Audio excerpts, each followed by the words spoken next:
मैं साक्षी गुप्ता। आज मैं उन मेल्स के बारे में बात करूंगी जिन मेल्स के ऊपर झूठा डोमेस्टिक वायलेंस का केस लगाया जाता है। मुझे बहुत सारे ऐसे ईमेल्स आते हैं, कॉल्स आते हैं ऑल ओवर इंडिया से कि मैम डोमेस्टिक वायलेंस का जो कहा जाए झूठा केस लगाया जा रहा है मेल्स पर, उसको लेकर कोई कानून नहीं है और क्या हमारे ऊपर कोई भी झूठा डोमेस्टिक वायलेंस का केस लगा देगा तो हमारे पास बचने का कोई उपाय नहीं होता क्या, और या फिर हमारे लिए चीज़ें क्या बहुत ज़्यादा डिफ़िकल्ट होती हैं। सबसे पहले तो मैं आप लोगों को एक क्लैरिटी देना चाहूँगी कि इस गलतफहमी से निकल जाओ कि मेल्स के लिए कोई लॉज नहीं है। ऐसा नहीं है। एक बहुत ही बुद्धिमान व्यक्ति ने कॉन्स्टिट्यूशन बनाया है, वो ऐसे हवाबाजी में तो नहीं बनाएगा कुछ भी, ठीक है। मैं मानती हूँ विमेंस पे बहुत अत्याचार हुआ है सदियों से, और इस वजह से विमेन लॉज जो हैं वो बहुत ज़्यादा ही डेंजरस बना दिए गए हैं, जिससे कि बहुत ही ज़्यादा थ्रेट रहता है उस आदमी को जो कि अच्छा है, चरित्रवान है, जिसने कभी कुछ गलत नहीं किया, और उन्हीं पर ही ज़्यादातर एलिगेशंस लगते हैं। दुष्ट आदमियों को तो छोड़ दिया जाता है, ठीक है, दुष्ट आदमी बच जाते हैं।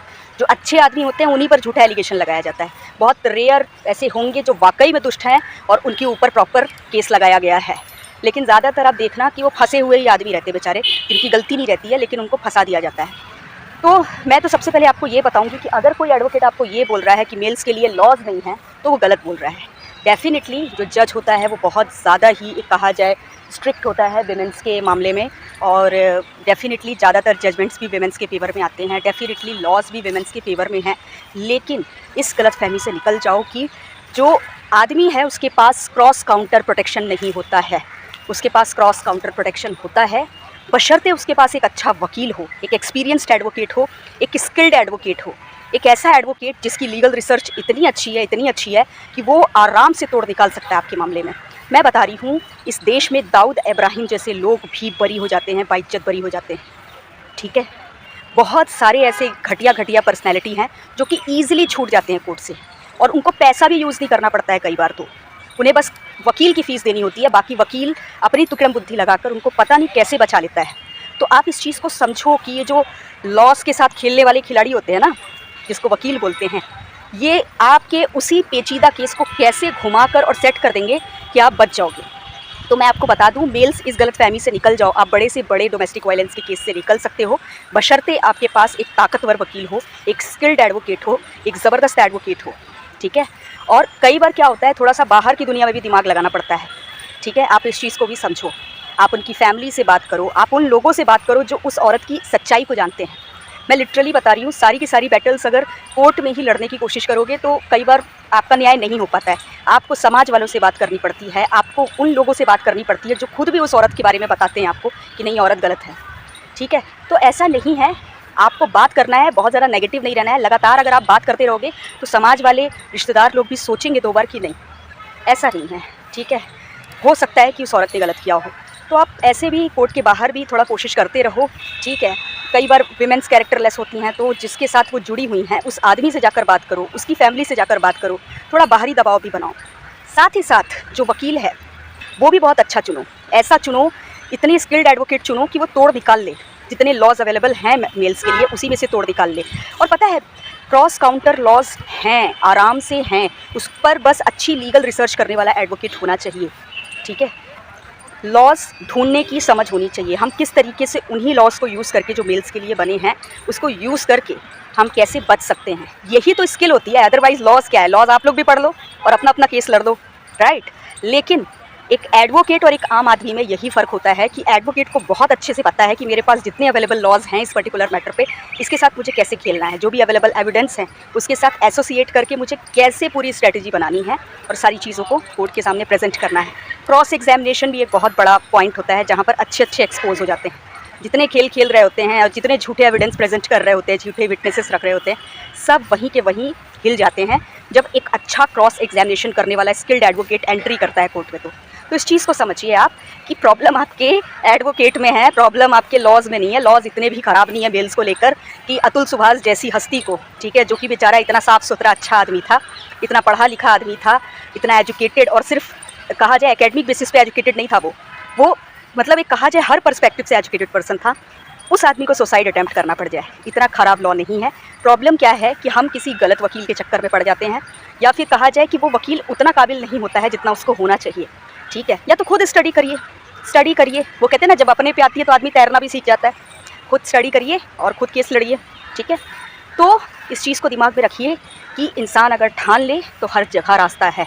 और दूसरी चीज़, लॉज अगर आप ध्यान से देखेंगे तो इतने भी ज़्यादा ख़राब नहीं है मेल्स को लेकर कि अगर कोई औरत आप पर झूठा डोमेस्टिक वायलेंस का केस कर दे तो आपका बचने का कोई चांस ही ना हो। ऐसा नहीं है। आपके पास एक तगड़ा एडवोकेट बस होना चाहिए, अच्छी लीगल रिसर्च करने वाला, फिर देखो वो तोड़ निकाल लेगा। अब हाई कोर्ट वाला एलिमनी वाला आपने सुना, उसमें जो वकील रहा होगा, ठीक है, जिसके फेवर में आया है ये मामला एलिमनी को लेकर, सोचो क्या वो बंदा रहा होगा। मैंने तो अभी उसका वकील का नाम देखा नहीं है, आप लोग चेक कर लेना यूट्यूब पर अगर मेंशन होगा तो यूट्यूब या तो गूगल वगैरह में देख लेना।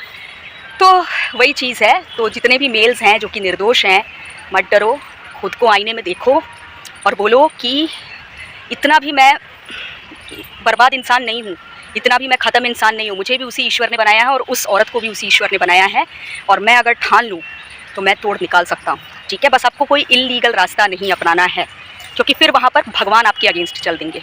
समझ रहे हो?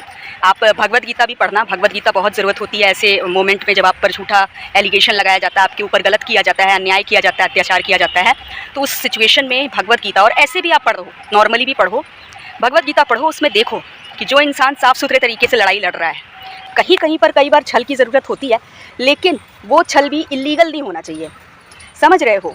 मतलब ओवरऑल मैं तो एज एन एडवोकेट तो मैं यही कहूँगी, छल इन द सेंस कि जैसे कि हम क्या करते हैं ना, कुछ घुमा फिरा के सच्चाई खुलवा लेते हैं। समझ रहे हो?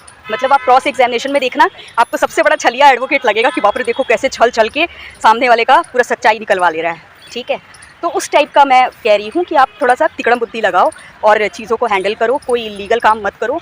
और मैं डेफिनेटली बता रही हूँ, रास्ते निकलते हैं, तोड़ निकलते हैं।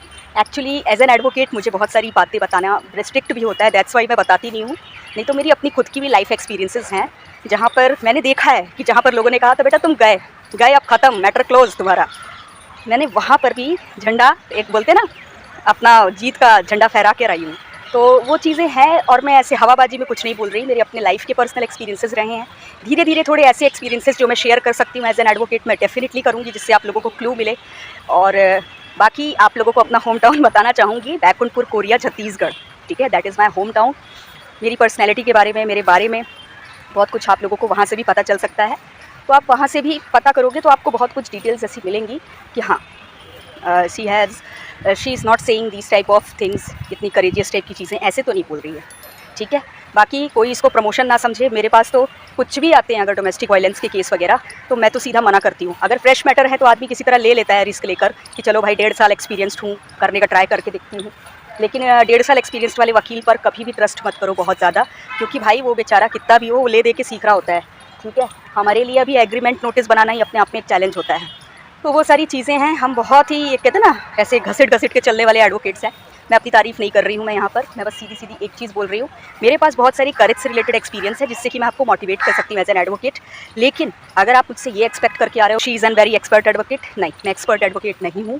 मैं डेफिनेटली दूसरे एक्सपर्ट एडवोकेट के मुकाबले बहुत स्लो काम करूँगी आपका, और ख़ास तौर से जो मिडिल में फंसे हुए डोमेस्टिक वायलेंस के मामले हैं, उसको हैंडल करना तो मेरे लिए बहुत मुश्किल है।